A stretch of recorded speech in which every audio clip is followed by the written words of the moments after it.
My best friend is dating my abuser and wants me to reconcile with him, so I kicked her out of my home.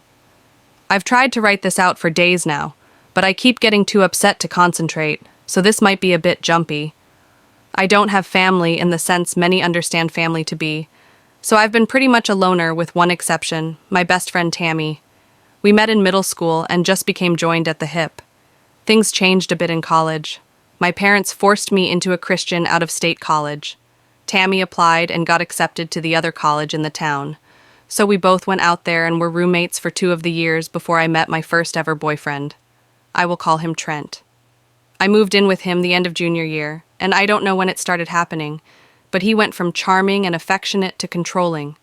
I don't wish to upset anyone, so I will hit the pause button and warn you that below is some of the things he did for me to label him abusive. He would put me down and hint he could find someone better, or that if he cheats, it will be my fault since I wasn't this or that enough. It started to get physical senior year. At first it was him pushing me out of the way if he was walking by and I was in the path for whatever reason. Then he would slap me in arguments, calling me worthless, a waste of his time and young years, a broken toy no one will love. I didn't have any real self-esteem, so I stayed, thinking I was the problem, and when I called home about it, I was told that the problem was me. I started to make my exit plan the day after I graduated. He had proposed, and I hesitated, and he screamed at me to ask why. Then her swung and punched the wall right next to my head. I fell to the floor in fear, and he tried to comfort me, and basically forced me into sex. When I woke up the next morning, the ring was on my finger, and he forced me again and later called it make-up sex, saying he forgave me for the way I treated him.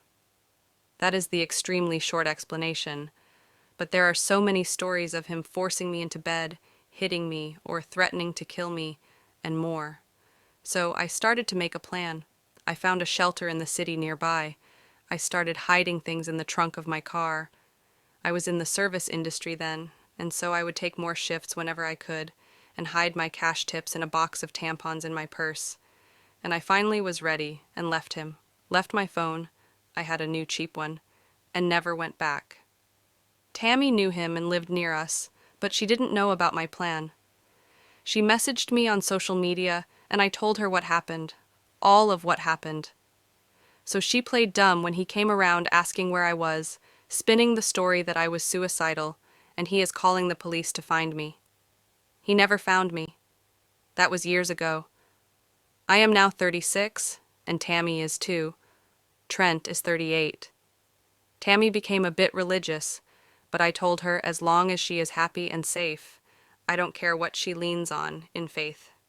She started to invite me out to her church 4 years ago, and I kept saying no until I very firmly said if she brought it up again, I would just walk out or hang up. I'm not against anyone believing what they want. I just don't want or need to be sucked into it. I honestly do not mean any offense to anyone of any faith. I myself am just agnostic, and if that ever will change, I will decide on my own, but I doubt it will. She got a job 2 years ago overseas. I acted excited for her, but I was also deeply devastated. Without her, I had no one else. By this time, I wasn't in contact much with family, and I do have surface-level friends, but no one that's known me in the real sense. I worked it out with my counselor and just carried on. We stayed in touch online and video chatted a lot. She would show me London, and I would show her my transition to moving to Texas. We would chronicle our explorations of our new cities, and then one day it started to slow down on her end, right around the time she went to visit a friend in our old college town. She then asked if she flew to Texas sometime this summer, could she stay with me a few days, and I excitedly agreed. So early this month, just a few weeks ago, she came here. She was off the whole first day, but I figured she was tired. Then the next day, we went out and got drunk. She started to cry, and I got us an Uber back to my place and asked her what was wrong. That's when she asked me not to hate her and told me everything. She's with Trent. She's been with him almost a year. I was too stunned to even say anything, and she went on and on about how it's not what I think, and he has changed. She told me he found Jesus and turned his life around and deeply regrets the way he treated me. The more she talked, the more I just shut off. I didn't even have it in me to feel anger. I just stared at her frozen as she talked until she said, "Please just say something." So I did. I told her to get the fuck out. She started to explain it all again. She hated him forever, but they kept running into each other. He goes to church and showed he has changed, blah, blah, blah. I didn't interrupt her, but when she stopped talking again, I just repeated myself. She argued more, and I would just listen and repeat until she grabbed her stuff and left. It was silent between us for a week until my dad texted me that Tammy called my parents crying and told me to get over myself. After all, it's not like I wanted to get back with him, right? And that's what I get for living with a man I wasn't married to.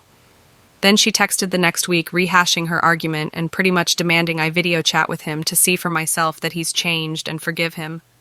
She then blamed me that they can't take the next steps in their relationship because I don't have a forgiving heart and that I was malicious when I kicked her out. I've spent all of this week trying to figure out if I am insane to think this is a huge betrayal, a deal breaker. I mean, who even dates their friend's ex, for one? But this? I blocked her after she hinted that my version of things was exaggerated and malicious, but I don't have other friends to turn to about this. I don't think I am, but and her family thinks I am at least for kicking her out in a strange city alone when she was just being honest with me. Am I?